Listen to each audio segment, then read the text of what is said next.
Saúde e saudação para vocês, lupinos, hominídeos e impuros. Aqui quem fala é Chocos e vocês estão em mais um Quebra do Osso.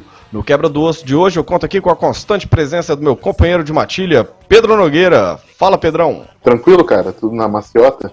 Tudo na maciota e na parcimônia. Como é que nós estamos? De boa. Então tá bom, Pedro.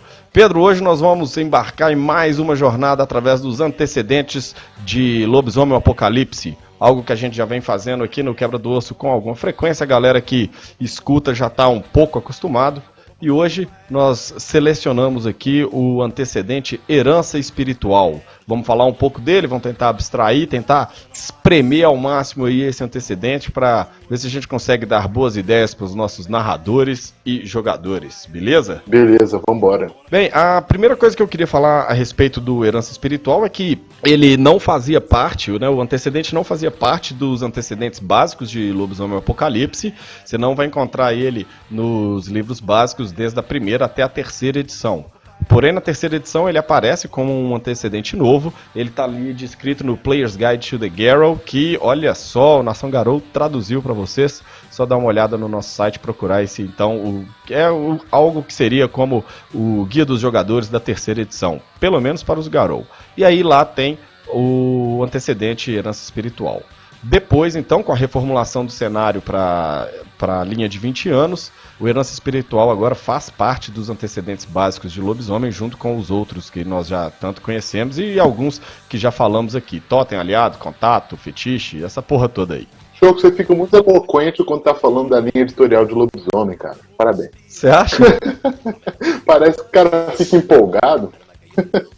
Uai, mas eu fico mesmo, cara, eu fico lembrando de todas as sessões, de como que era jogar com o livro da capa rasgada, e depois chega com o livro da capa curada, aí conseguir colocar a mão no W20, tal. Você tá falando assim, mas eu lembro da sua empolgação quando eu cheguei aí em Montes Claros com o meu livro de 20 anos, seu porra. Mas, inclusive, eu acho que uma das grandes inovações aí da terceira edição é a inclusão desse antecedente novo, que ele, pelo menos na minha vida como jogador e narrador, ampliou muito o escopo do que a narrativa pode, para onde ela pode se guiar. É um antecedente novo, então tem muito jogador aí que não teve contato ainda, né, com o antecedente. É claro que os apelões já procuraram nos livros e certamente já usaram desses antecedentes, mas vamos dar algumas palavras a respeito dele. Pedro, como é que você explicaria para um jogador novato o que é o antecedente Herança Espiritual? Acho que nunca é demais repetir que os lobisomens eles são metade espírito. Então a gente tende sempre a pensar em lobisomem como só parte homem, parte bobo, mas não é só isso, né? Então o espiritual ela é muito presente. A gente sabe disso porque os lobisomens eles têm várias heranças espirituais. Eles têm a herança espiritual com a Wild, com Luna, com Gaia, né? E com os seus totens tribais também. Mas aqui o antecedente ele aparece como uma familiaridade com espíritos de outras esferas, não esses macro-espíritos, né? Grandes entidades. E sim, alguns espíritos que são mais fáceis de se conviver, né? Mais próximos do dia a dia. Entre aspas, então é como se um garoto tivesse um parentesco ou uma proximidade mesmo espiritual com espíritos da natureza, animais, ou espíritos instintivos. Tipo Englis e tal, essa coisa toda. Espíritos da emoção e assim por diante. Sim, os espíritos de esfera mais próxima da realidade Garou e não essas entidades tão grandiosas. Bem, isso daí foi a explicação do Pedro, que pro jogador novato, Pedro, você acabou de expulsar os dois caras novatos da sua mesa, porque eles ficaram perdidos. Pro jogador novato eu diria o seguinte: funciona igual raça pura, só que com um tipo de espírito. Isso aí! Então a herança espiritual é sua raça pura perante os espíritos. E você vai escolher ali uma classe desses espíritos, né? Os motivos que vão levar o Garou a ter essa herança espiritual, bem como o Pedro falou, o motivo mais natural, talvez, é exatamente essa natureza dual dos lobisomens, né? Uma vez que se você é metade espírito e metade carne, então você já tem esse parentesco com os espíritos, beleza. Só que aí você vai criar um laço especial, porque que aquele tipo de espírito em específico, ele gosta de você, né? Então, assim, talvez você pode criar simplesmente um laço ancestral. Pode ser que a sua linhagem tenha feito algo, né, para esses espíritos para que eles te respeitem mais. Ou por um outro lado também, essa ligação ela pode ser uma ligação de pavor. Vamos imaginar que você é um dos descendentes de um grande guerreiro, de um grande teurge, sei lá, qualquer porra de augúrio. E então esse Garou do qual você descende, esse Garou ele, sei lá, caçou espíritos de alguma espécie, ou ainda ele era um teurge conhecido por, sei lá, aprisionar espíritos das plantas e coisas do tipo. Então, os espíritos, né, para ficar aqui então nos espíritos das plantas, eles passam então a te temer e a te respeitar, né? Existe essa certa questão aí do pavor, então. Então, qualquer tipo de motivo que praticamente qualquer tipo de motivo, ele consegue ser encaixado aqui. Um motivo pelo qual o espírito, em específico, daquela classe, né, daquela natureza espiritual, né, da natureza do espírito, ele vai você vai receber essa bonificação social perante ele, ou seja, vai falar algo, o cara vai estar mais disposto a aceitar, seja por amizade, vamos dizer assim, ou então até mesmo por pavor. Sim. Inclusive eu tenho dois personagens, um que eu já joguei, outro que ele vive na minha cabeça, que tem como base essa ideia de utilizar bastante isso. O personagem que eu joguei lá no Discord da Nação Garou, entrem lá, galera. O personagem ele era um filho de Gaia Lupina e ele tinha como herança espiritual os espíritos da Terra, literalmente da Terra. Com isso, a pelagem do personagem acompanhava as mudanças sazonais também da vegetação e do clima do local, né? E por isso ele tinha um dever muito ferrenho, era como se fosse um acordo pré-estabelecido, que ele protegeria aquele local. Então era muito raro ele ir para a Umbra, porque ele se tornou muito ligado à parte física mesmo desse espírito. E outro personagem, o que vem na minha cabeça, eu acho que é justamente o oposto desse, né? Enquanto esse ele é um amante da Terra, outro personagem, ele utiliza herança espiritual de maneira intimidadora ou agressiva. O personagem é um Garra Vermelha, ele tem vida passada alta, o que justifica o medo que os espíritos relacionados à cidade têm em relação ao meu personagem. Porque na época do Impergion, essa vida passada dele tinha sido um grande caçador de homens. Então, os espíritos da ninhada do Totem Pai Cidade temem o meu Garra Vermelha. Então tem uma dicotomia aí, né? Espírito, um Garra Vermelha com herança espiritual urbana, mas é justamente uma herança espiritual agressiva, violenta. E ainda assim, mesmo com essa ligação violenta que o Pedro acabou de dizer, os espíritos vão ser mais sugestionáveis à cooperação com, no caso, o Garra Vermelha, né? O cara, eles temem. Exatamente. Então, tipo assim, você tá falando pra fazer, eu vou fazer, mesmo que a gente não, entre aspas aqui, converse a mesma língua. Então, o que acontece é o seguinte, assim que o jogador ele escolhe o antecedente, herança espiritual, ele passa então a decidir que tipo de espírito vai estar ligado à herança espiritual dele. O livro traz alguns exemplos, e entre eles estão os espíritos animais, espíritos plantas, né, que nós já mencionamos, elementais, e aqui eu vou fazer um parêntese, eu acho que elementais aqui ia ser interessante o jogador ele separar quais os elementais nós estamos tratando. Né? A gente tem os clássicos elementais, terra, fogo, ar e água, e você passa a ter os outros elementais também, aí, no caso, mais ligados com a Weaver ou os andarilhos do asfalto, tipo o elemental do plástico, do vidro, da eletricidade, coisas do tipo. Os também, né? Sim. Como, por exemplo, da radiação e tal. Perfeitamente. Os elementais da Wyrm também, né? Sei lá, a borra, a radiação, e, enfim, assim por diante. Caso o meu jogador ele optasse por ter uma herança espiritual ligada aos elementais, eu pediria que ele decidisse qual classe, qual subgrupo de elementais ele está ligado. O livro, por outro lado, ele não sugere isso daí. Ele fala elementais e ponto. Então você poderia ter qualquer um deles. Mas aí fica a cargo do seu narrador, lembra de checar com ele. não acho que a ausência de uma definição implica que você poderia ser herança espiritual com, por exemplo, todos os espíritos elementares, não. Isso ia ser muito roubado em termos de jogo. O livro ele continua dando ainda exemplos a respeito de, por exemplo, uma herança espiritual a espíritos urbanos, que é exatamente o caso aí do Gar Vermelho do Pedro, e até mesmo malditos. E aí aqui nessa parte dos malditos isso me desagrada um pouco. Porque olha só, sempre que você lida com espíritos desse tipo que você escolheu, você vai adicionar sua pontuação de herança espiritual em qualquer teste social, ou testes que envolvam desafios. Tipo o uso de dons. Não. Você acha que um dom seria um desafio? Cara, eu acho que eu vi um texto aqui, vou até conferir agora. Em algum texto eu acho que diz que pode utilizar com um dom também. Foi na internet, então talvez a informação esteja errada. Mas não sei se de edição para outra isso muda. Talvez seja uma coisa para se pesquisar. Mas, enfim, fala aí sua opinião. A minha opinião é o seguinte, eu não utilizo raça pura para ativação de dons. Entendeu?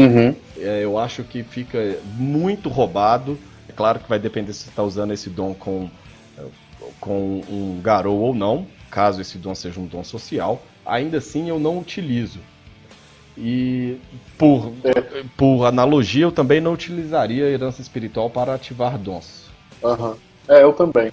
Eu acho que aí é um problema de sistema mesmo, porque pela lógica você deveria usar raça pura e herança espiritual na ativação de dons também, pela definição do que o antecedente é. Só que o benefício ele é muito grande para você juntar ao poder de um dom, né? Mas aí, quando eu mencionei a respeito dos malditos, é porque falo testes que envolvam desafios.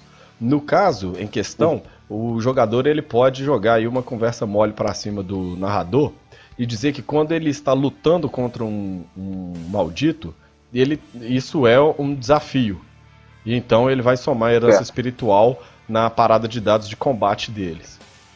Não é como eu vejo. Eu entendo que, tipo, você chega, faz um pedido por um espírito, e esse espírito, ele pede, então, algo como se fosse um chiminage. Nessa situação, é como se fosse um desafio, na minha cabeça. Tá bom, gente? Então, nessa situação, eu aceitaria o bônus dado pelo antecedente. Mas só nessa situação. Como é que você vê isso daí, Pedro? Cara, a minha limitação ela seria de outra natureza. Só para deixar um pouco mais específica a relação do personagem com o maldito e não tanto no quanto isso influenciaria em termos de poder. Eu só pediria que o jogador definisse muito bem que tipo de maldito é. Tá certo que maldito já é uma classe espiritual, mas ele poderia, sei lá, falar sobre um maldito ligado a sentimentos, ou então um maldito ligado à degradação ambiental. Várias coisas que podem ser apontadas como influência da Wyrm, né? E aí ele poderia ter esses benefícios, entre aspas, de forma ampla e restrita, mas só com aquele grupo restrito de espíritos, né? De malditos. Então como se o cara falasse, minha herança espiritual é com malditos e em especial com esguios. Então se eu estiver lutando com um esguio, eu ganho o bônus. Mas se eu estiver lutando contra, sei lá, um rastejante Nexus, não. Aí não, entendi. Enfim, fica aí a sugestão aí para os jogadores, tanto a minha quanto a do Pedro, para os narradores também. E caso vocês tenham outras sugestões, nosso e-mail está aberto aí, naçãogarou@yahoo.com.br. Continuamos. Só acrescentar mais uma coisa aqui sobre o lance dos malditos. A relação, como o Choco já explicou, ela não precisa ser de amizade, de familiaridade, ela pode ser de inimizade. Então, poxa, uma coisa que seria um plot interessantíssimo é utilizar a herança espiritual em um dos NPCs da mesa, né? O cara que tem uma forte ligação com malditos e os malditos o respeitam, que causaria, né? Desconfiança por parte dos outros lobisomens, mas na verdade ele tem um histórico de ser um grande torturador de malditos. Então, acho que funciona. E já cria aí um drama para o restante dos jogadores. É uma boa ideia, realmente. E é interessante que os espíritos com os quais você está sintonizado, eles percebem você como se você fosse um deles. Então isso daí, né, no caso do maldito, por exemplo, você já vai criar todo esse drama, porque afinal de contas você vai ter um outro maldito que enxerga você como maldito. Então o cara não vai te atacar e tal, etc, nem porra nenhuma. Então os outros Garou logo tipo assim, uai, né? Isso é mais do que prova de uma aliança com a Wyrm. E aí, pra citar, o cara não chega a ter herança espiritual, pelo menos isso não é dito. Mas nos novels, nos Tribe Novels, você tem ali um guerreiro do qual um Thunder Wyrm, né, no caso o guerreiro, em especial a gente está falando aqui do Arcade, né, que a gente já conhece aí a história dele aí com o Aldrich e tal. O Wyrm Trovão se curva perante ele. E isso é o suficiente para que em um conclave, e a ausência do Arcade também contribui com isso, em um conclave a nação Garou então impõe o Arcade como pária da sociedade. Eles expulsam ele, viram um proscrito. E é interessante que mesmo assim, nenhum dom ou ritual detecta a influência da Wyrm diretamente nele. Sim, né? sim. Ele fica tipo como um anátema da nação Garou. Tipo, o que a gente vai fazer com esse desgraçado? Ele não tá sob influência da Wyrm, no entanto, olha o que aconteceu. Exatamente. Então você tem todas essas possibilidades aí. Uma coisa que a gente já fez nos outros antecedentes, durante os Quebras do Osso, destinados a eles, nós vamos falar aqui nível por nível e vamos conversar um pouco a respeito disso daí. Vamos começar com o primeiro nível do Herança Espiritual, onde diz que os espíritos podem sentir o cheiro deles em você, apesar de que ninguém mais consegue fazê-lo. Então, isso é interessante que em vários reinos umbrais, de certa forma, o cara ele vai ter uma passagem livre, né? Porque se os espíritos vão enxergá-lo como um membro deles, então, tipo assim, se tá num reino da Weaver, por exemplo, sei lá, no reino cibernético, e você tem essa herança espiritual ligada, né, aos espíritos urbanos e tal, você vai ter essa livre passagem, você não vai ser perturbado por eles. Mas se por outro lado você tem herança espiritual com, digamos, a coruja, e tá dando um rolê lá no reino do rato, né, dos roedores de ossos, isso daí pode ser um grande problema para você.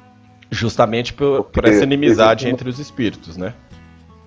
Exatamente. Então, eles sentiriam você como, pelo menos, um espírito da ninhada do rato, desculpa, da coruja, né?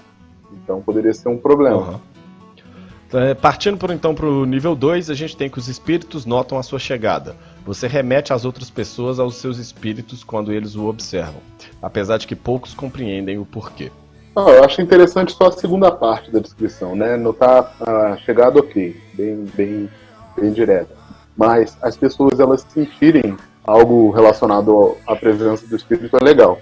Não sabe o motivo, então a pessoa ela pode ser acompanhada por uma certa aura. Então, se o cara tem uma herança espiritual com o maldito, como a gente...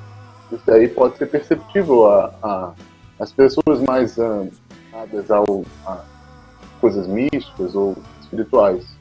E aí, talvez seja incompreensível, mas ela senta o desconforto relacionado àquele maldito. Ou se for um outro tipo de espírito, a mesma coisa. Uhum. Pedro, eu vou puxar um gancho aqui com um negócio que você gosta bastante. Que tanto que você acha que essas descrições de herança espiritual e tal, que tanto que elas se assemelham com ressonância em Mago? Muito. Bastante. Mas é interessante que no caso da ressonância, é uma coisa mais abstrata, né? Uhum. O lobisomem, ele é bastante animista. A relação dos espíritos e dessas, entre aspas, ressonâncias espirituais, elas são muito mais concretas, de maneira que você tem representatividade de fenômenos naturais, atividades da natureza e tudo. Uhum. E aí, no caso do mago, essa afinidade mágica, ela pode ser com coisas um pouco mais conscientes, menos nomeáveis, por assim dizer, né? Uhum. Ele pode ter uma ressonância dinâmica ligada à eletricidade. Uhum. Isso daí eu não acho que seria uma coisa tão interessante para todos os lobisomens. Tá certo que a eletricidade é um dos elementais, mas isso não parece muito, sei lá, ligado a só os andarilhos do asfalto, por exemplo? Parece. Ou talvez, sei lá, se você for fizer um esforço muito de interpretação com os Senhores das Sombras, por causa do Avô Trovão. Mas já é outra forma de representar a energia, né? No caso, se tratando de espíritos urbanos, né, é claro que isso fica muito mais a cargo do narrador do que do jogador. Então é muito importante você ter definido na sua cabeça o que é esse tipo de espírito e como ele se encaixa na sua crônica.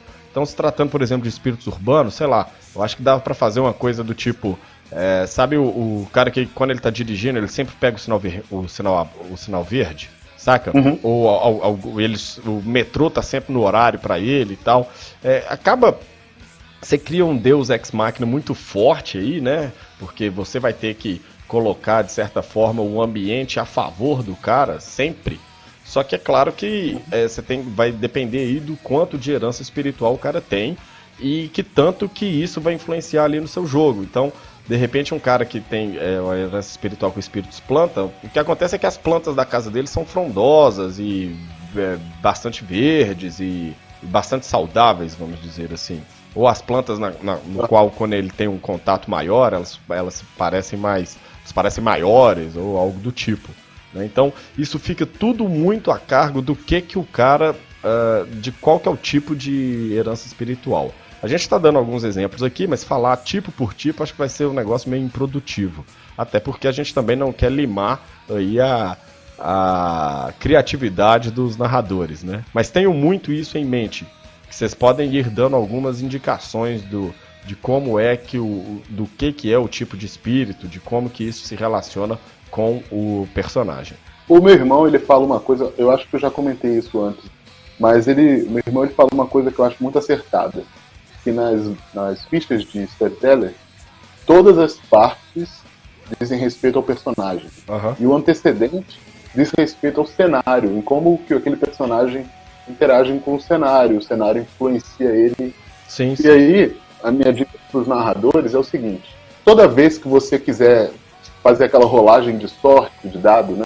Todo narrador joga um dado às vezes. Às vezes, essa rolagem de dado pode ser herança espiritual, dependendo da situação. O caso que o exemplo que o Choco deu, o cara sempre encontrar o sinal aberto, sempre ter os ônibus no horário porque ele tem herança espiritual com o espírito urbano.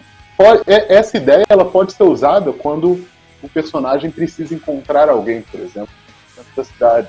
Então, ao invés de fazer uma rolagem simples só, o narrador pode rolar justamente a herança espiritual do. Uhum. Aquilo pode ter um benefício, né? Vamos lá, seguindo em diante, o nível 3 de herança espiritual diz que na Umbra o personagem emana uma sensação intangível, apesar de notória, do seu tipo de espírito alinhado. No caso do personagem com herança com espíritos do vento, por exemplo, talvez na Umbra ele não traga uma brisa constante, mas sim um frio estranho acompanhe ele, por exemplo. Eu acho que o nível 3 ele deve ser o mais descritivo dos 4, ele é o mais descritivo e dos 5, na verdade, ele é o mais descritivo, o mais claro, né? Você tem essa sensação, você não sabe exatamente porquê, mas enfim, tá lá. Pro nível 4 a gente tem que na Umbra você tem pistas visíveis do seu tipo de espírito. Aqueles sintonizados com espíritos naturais, por exemplo, eles podem ter pequenos galhos que saem de seus pelos. Então, aqui, no caso do personagem do Pedro, que ele falou lá no início do Quebra do Osso, que estava ligado com a Terra, ele acaba, por um motivo da narrativa mesmo, né, essa parte acaba escoando pro outro lado da película, né, Pedro? E o cara, ele tem essa aparência meio térrea, certo? É uma coisa que me lembra muito Changeling. Perfeito. É uma boa analogia também. Mas, no caso, é importante salientar aqui que isso foi uma liberdade narrativa aí da mesa do Pedro. O que a respeito dessas pistas visíveis, elas são única e exclusivamente na Umbra, segundo o livro, tá certo? Mas aí agora eu pergunto, como é que você acha que ia ser isso daí caso o cara tivesse uma ligação com os malditos, Pedro? Pô, cara, talvez a aparência dele seja de um lobo normal, mas só que ele tem algumas características que remetem aos dançarinos da Espiral Negra. Ou então ao tipo específico de maldito que ele está ligado, né? Se a gente está falando de um espírito da radiação, ele talvez tenha nascido com alguma deformação. É claro que em termos de jogo isso não vai prejudicar o jogador, né? Não vai ser algo debilitante, mas sim algo aparente. Isso daí é importante lembrar, porque o narrador também, você também não vai poder jogar contra o jogador. Você tem que lembrar que o cara gastou alguns pontos e que o antecedente dele é uma vantagem. Você pode colocar, né, essa coisa da história aí, talvez os Garou da seita dele, ou mesmo da própria Matilha, começar a enxergar esse Garou com suspeita. Mas não é porque o cara tá aliado com os malditos, ele vai ter aqui herança espiritual 4, e quando ele passa pra Umbra, eles veem a Matilha vê o cara como se ele fosse um dançarino da Espiral Negra. Não é exatamente isso. Não. Né? Afinal de contas... Talvez seja algo bem sutil, mas muito presente. Como, por exemplo, o Uivo sempre é meio sombrio, carregado de um clima lúgubre, por exemplo. Uhum. E já que você falou lúgubre, ele tem que ser lúgubre e taciturno, sempre. E taciturno. Beleza. Então, chegando no nível 5, eu acho que deve ser o mais abstrato deles, porque eles falam: alguns se perguntam se você realmente é apenas metade espírito. E aí, e aí acaba, mas assim, que porra é essa? O que exatamente isso quer dizer? Pois é. Como é que a gente pode interpretar isso? Um maior distanciamento do mundo físico. O cara, ele é estranho nesse lado do reino. Então, sei lá, todas aquelas mudanças, sonhos em relação às coisas mais vivas espiritualmente, elas podem aparecer no Garou, mas no que tange àquela relação espiritual, né? Uhum. Então, um cara, como eu já falei, que tem herança espiritual com o vento, aí sim, ele poderia sempre estar no meio de uma ventania. Saquei. Vamos torcer só pro cara não ter como elemental uma ligação forte com o fogo, que o cara tá sempre no meio do incêndio, vai ser um trem meio complicado aí. Mas beleza. Uma coisa que... Mas é foda também, né, cara? Porque, sei lá, de repente o cara faz um Senhor das Sombras, aí boladão, compra herança espiritual 5 do Trovão. E ele mora na Califórnia. Então. Porra, é foda, né, cara? Como assim? Aí cai um trovão e você para a Califórnia nos Estados Unidos, igual no Pernalonga. Mas uma coisa... uma coisa que eu faria, cara, eu acho que eu ia pegar a natureza do espírito em qual ele é ligado, né? E esse espírito ele vai ter uma hierarquia espiritual, ele vai estar ligado a uma das facetas da tríade, provavelmente. Então eu usaria alguma coisa do tipo. Se ele está mais ligado com a Wild, ele vai ser... a gente tem aquele outro antecedente que não é básico, ele está também no Player's Guide, que é o Tocado. Então eu diria que esse cara ele tem uma aura caótica, ou até mesmo as ações dele tal, meio caóticas. Enquanto se o cara ele tem essa ligação com a Weaver, ele é muito robótico por outra forma, de outro lado, entende?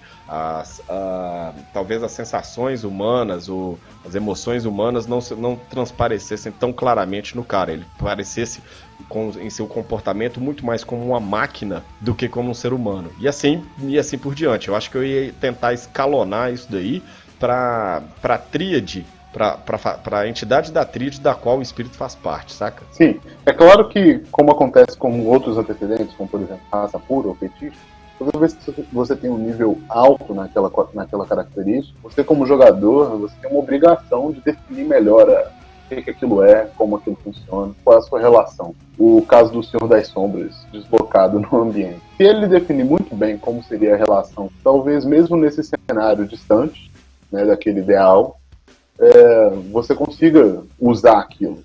Então o cara ele pode não ter proximidade nenhuma com aquele espírito, era óbvio, mas aquela coisa se manifesta nele. Então, eu vou dar um exemplo, talvez seja meio bobo, mas em relação ao Avô Trovão, talvez a voz daquele personagem ela seja retumbante quando impõe dominância, certo? São duas características ligadas ao totem. Sim. Se ele fosse ligado, por exemplo, ao lobo, mesmo sendo um hominídeo, na forma humana ele seria ameaçador, teria aquela aura de primitivismo. Algo que passasse simplesmente aquela característica de fúria, né? A maldição, no caso, eu tô falando. Sim, porque todo lobisomem já causa isso, dada a fúria, né? Mas teria que ter o cara com esse nível muito alto de ligação com esse espírito, a coisa transbordar. Então até aqueles menos sensíveis a essas realidades, eles perceberiam também dados perto. Aí aqui vai cair exatamente muito no que você disse, né, Pedro? Quando você chega no nível 5 de algum antecedente, então você vai ter que vasculhar bastante, você vai ter que clarificar ele bastante pro seu narrador, até porque vai ter uma diferença entre você ter o nível 4 e o nível 5. E se isso não ficar muito claro para você e pro seu narrador, o narrador vai ter dificuldade de trabalhar isso daí.